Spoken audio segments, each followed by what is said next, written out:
தந்தை மகன் தூயாவின் பெயராலே ஆமீன். யோவான் எழுதின நற்செய்தி வாசகம் அதிகாரம் 18 இறை வசனங்கள் 33 முதல் 37 முடிய.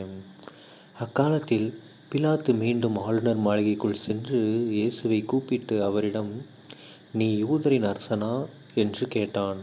இயேசு மறுமொழியாக, நீராக இதை கேட்கிறீரா அல்லது மற்றவர்கள் என்னை பற்றி உம்மிடம் சொன்னதை வைத்து கேட்கிறீரா என்று கேட்டார். அதற்கு பிலாத்து, நான் ஒரு யூதனா என்ன?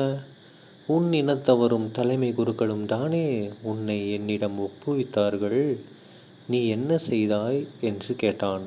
இயேசு மறுமொழியாக, எனது ஆட்சி இவ்வுலக ஆட்சி போன்றது அல்ல. அது இவ்வுலக ஆட்சி போன்றதாய் இருந்திருந்தால் நான் யூதர்களிடம் காட்டி கொடுக்கப்படாதவாறு என் காவலர்கள் போராடியிருப்பார்கள். ஆனால் என் ஆட்சி இவ்வுலக ஆட்சி போன்றது அல்ல என்றார்.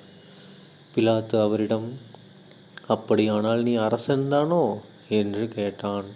அதற்கு இயேசு, அரசன் என்று நீர் சொல்கிறீர். உண்மையை எடுத்துரைப்பதே என் பணி. இதற்காகவே நான் பிறந்தேன், இதற்காகவே உலகிற்கு வந்தேன். உண்மையை சார்ந்தவர் அனைவரும் என் குரலுக்கு செவிசாய்க்கின்றனர் என்றார். ஆண்டவரின் அருள்வாக்கு. கிறிஸ்துவே உமக்கு புகழ். அன்பான சகோதர சகோதரிகளே, இன்று பொதுக்காலம் 34ஆம் வாரம் நவம்பர் 24ஆம் தேதி 2024ஆம் வருடம் ஞாயிற்றுக்கிழமை. இன்று நாம் இயேசு கிறிஸ்து அனைத்துலக அரசர் பெருவிழா கொண்டாடுறோம். ஓகேங்களா? ஸோ இயேசு கிறிஸ்து தான் யார்? அனைத்து உலகிற்குமே அரசர். அதுக்கு அவர் அரசராக காரணம் என்ன? தன்னையே தாழ்த்தி கொண்டார். ஓகேங்களா? தன்னையே தாழ்த்தி கொண்டு நமக்காக பணிவிடை செய்தார். என்ன பணிவிடை? எல்லா மக்களையும் கடவுளை நோக்கி அனுப்புறதுக்கு என்னென்ன செய்யணுமோ அவ்வளோவும் செஞ்சார்.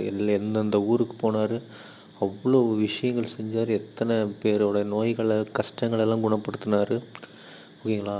ஸோ அவரை தவிர வேறு யாராவது அரசனாக இருக்க முடியுமா? நினச்சி பாருங்கள். இதை நீங்கள் வேறு ஒரு பார்வையில் நம்ம பார்க்கணும் அப்படின்னா, இப்போ நீங்கள் இருக்கீங்க, உங்களை இப்போ எது ஆட்சி செய்யுது? உங்களுடைய செல்ஃபோன் ஆட்சி செய்யுதா? இல்லை அதில் இருக்கிற ஆப்ஸ், இன்ஸ்டாகிராம், ஃபேஸ்புக்கு, இல்லை யூடியூப், இந்த மாதிரி, இல்லை ஃபோன் பேசுகிறது, வாட்ஸ்அப்பு, இந்த மாதிரி விஷயங்களை ஆட்சி செய்யுதா? இல்லை வெளியிலேருந்து வேறு யாரோ ஒருத்தர் ஆட்சி செய்கிறாங்களா? இல்லை டிவி, தொலைக்காட்சி, சினிமா பார்க்குறது, டைம் பாஸ் பண்ணுறது, டைம் வேஸ்ட் பண்ணுறது, ஓகேங்களா? எது உங்களை ஆட்சி செய்யுதுன்னு யோசிச்சு பாருங்கள். மது பழக்கங்கள், குடிப்பழக்கங்கள், ஓகேங்களா, புகைப்பழக்கங்கள், எது உங்களை ஆட்சி செய்யுது? யோசிச்சு பாருங்கள். ஸோ நம்ம எல்லாருக்குமே இயேசு கிறிஸ்துவை நம்ம அரசராக வச்சுக்கிட்டோம் அப்படின்னா கண்டிப்பாக அவரோட வழியில் நம்ம நடப்போம், அவருடைய பிள்ளைகளாக இருப்போம். அதை விட்டுட்டு மற்ற விஷயங்களை நீங்கள் அரசனாக ஆட்சி செய்ய விட்டுட்டோம் அப்படின்னா நம்ம வாழ்க்கை என்ன ஆயிரும்? முடிஞ்சு போயிடும். ஓகேங்களா? இது எல்லாருக்குமே தெரியும்.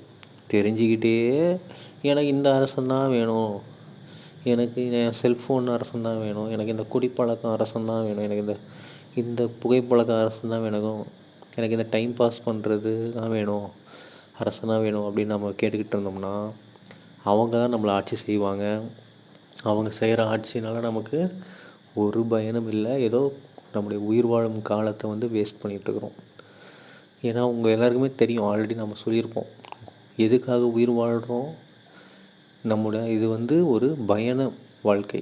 எதை நோக்கிய பயணம்? விண்ணகத்தை நோக்கிய பயண வாழ்க்கை. பயண வாழ்க்கையில் ஒவ்வொரு நாளும் நடக்கணும். அதை விட்டுட்டு பின்னாடி போயிட்டுருக்கிறது, இல்லை தூங்கிட்டு இருக்கிறதெல்லாம் கூடாது. ஓகேங்களா? ஸோ இந்த பயண வாழ்க்கையை கிறிஸ்துவை நோக்கி நடந்துக்கிட்டே இருக்கணும். ஒவ்வொரு ஸ்டெப் முன்னாடி போயிட்டே இருக்கணும். அதை விட்டு பின்னாடியே போயிட்டுருக்கிறது, இல்லைனா அப்படியே செத்து போன மாதிரி கிடக்கிறது வேஸ்ட். ஸோ இன்று முதல் நமக்கெல்லாம் அரசர் யார்? நம்மளை யார் ஆட்சி செய்ய போகிறா? அனைத்துலக அரசு இயேசு கிறிஸ்து. ஸோ அவர் தான் நம்மளை ஆட்சி செய்ய போகிறாரு. அவருடைய ஆட்சியில் நம்ம இருக்கும்போது அவருக்கு கீழ்ப்படிந்து வாழ்ந்தோம்னா அவர் கண்டிப்பாக நமக்கு பயங்கரமான உதவிகள் செய்வார் என்ற நம்பிக்கையோடு இன்றைய நாளை நாம் தொடருவோம். தந்தை மகன் தூயாவின் பெயராலே ஆமீன். இயேசுவுக்கே புகழ், இயேசுவுக்கே நன்றி, மரியே வாழ்க. இயேசுவின் ரத்தம் ஜெயம். அல்லேலூயா. Praise the Lord.